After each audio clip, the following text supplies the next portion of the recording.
Here's a trick an old biker showed me once, probably 20 years ago, 25 years ago.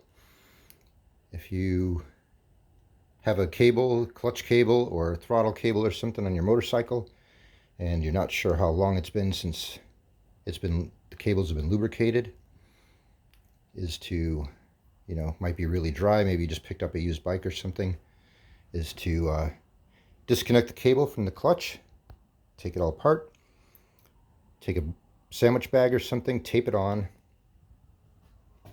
to the end of the cable, and then just hang it up from somewhere, and then put a little bit of lubricant in there and just let it soak for a little while, maybe 15 minutes or so. Let it drain down in there and you'll be all set.